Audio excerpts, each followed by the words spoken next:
Bom dia, meninos e meninas do nono ano. Vamos dar início agora a mais uma aula de língua portuguesa, com o tema hoje variação linguística.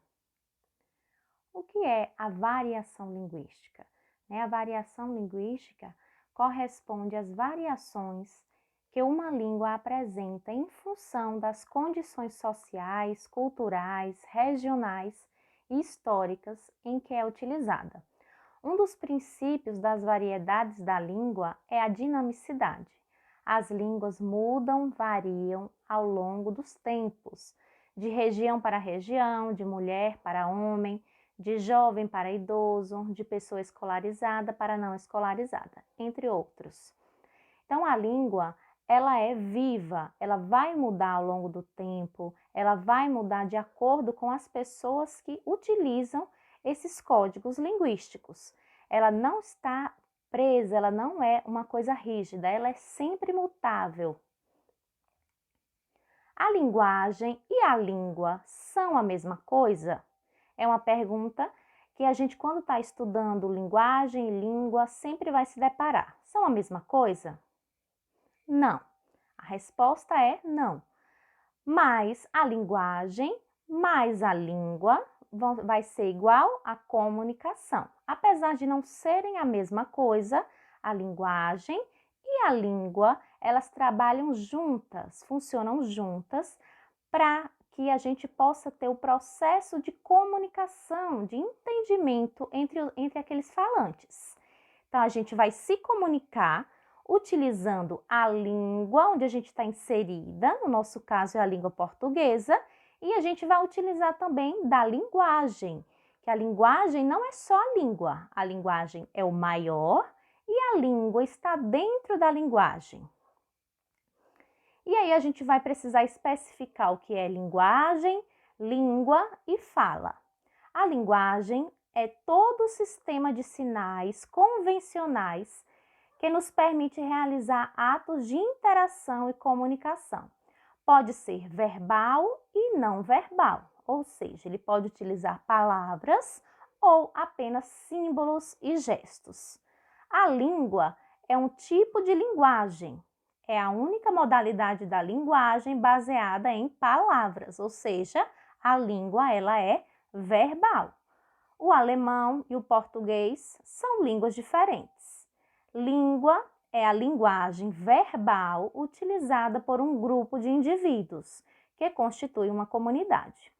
Então, aqui no Brasil, a gente tem a nossa comunidade e a gente fala a língua portuguesa. Lá na Espanha, vai se falar a língua espanhola. A comunidade de falantes vai concretizar uma língua e ela vai ser sempre verbal. E aí, dentro da língua, tem uma coisa muito particular que é a fala. A fala é a realização concreta da língua, feita por um indivíduo da comunidade em um determinado momento. É um ato individual que cada membro pode efetuar com o uso da linguagem verbal. Então, a fala, ela é muito individual. Cada um vai falar de uma forma específica, com um tom diferente, com um ritmo diferente. Tanto é que quando a gente recebe um telefonema, por exemplo, a gente sabe de quem se trata somente pela fala. A gente reconhece a fala das pessoas, aquelas mais próximas. A gente tem aqui várias imagens, vários símbolos, alguns que têm mensagem verbal, escrita, e outros somente símbolos ou gestos. A gente tem aqui linguagem. A dança, o corpo expressando é uma linguagem. E aí a gente tem aí também placas com mensagens. Perigo, risco de morte. É uma mensagem, também é uma linguagem. E a gente tem linguagem que não tem palavras, mas que a gente entende. Vai fazer o processo da comunicação mesmo sem ser verbal, que é o caso do sinal de trânsito.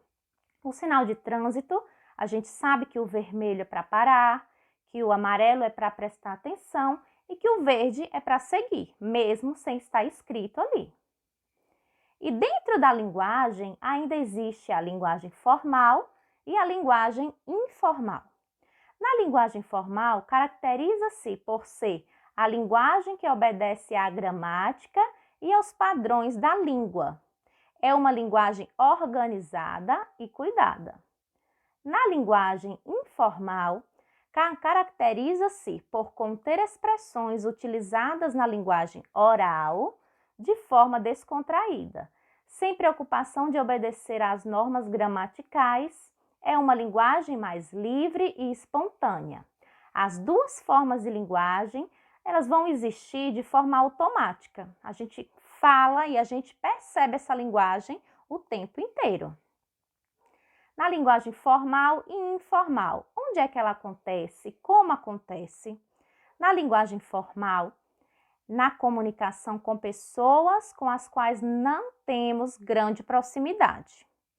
Nas mensagens de correio eletrônico, seja nos e-mails, ela vai ter respeito pelas regras gramaticais, sem erros ortográficos, referências a títulos, sem abreviaturas e gírias, e vai ter a utilização de expressões de respeito, educação e delicadeza.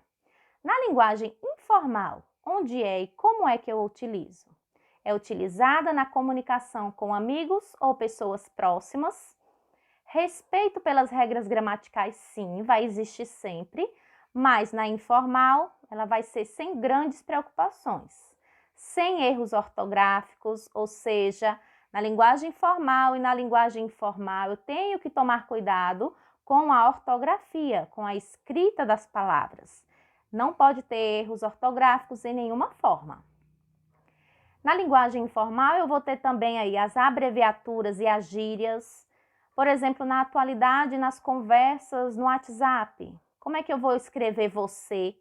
Eu vou escrever VC, eu vou abreviar, para que a minha comunicação possa ocorrer aí de forma mais rápida. E vai ocorrer sim as gírias, que são aquelas palavras que existem em determinados grupos, os jovens, por exemplo, tem gírias que só o grupo dos jovens vão compreender, são as gírias dessa idade. A utilização de diminutivos vai ocorrer e a utilização de ícones expressivos. O que é isso? Quando eu vou falar para alguém que eu estou feliz, numa mensagem de WhatsApp, ao invés de eu escrever isso, eu mando um emoji com a carinha feliz. Isso é um ícone expressivo. A linguagem formal e informal. Aqui a gente tem algumas frases para a gente ver a diferença. Duas frases que significam a mesma coisa.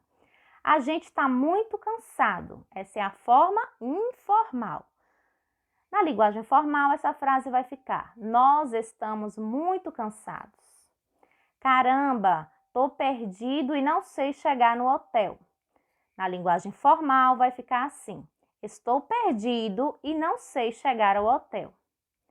E aí, como você anda?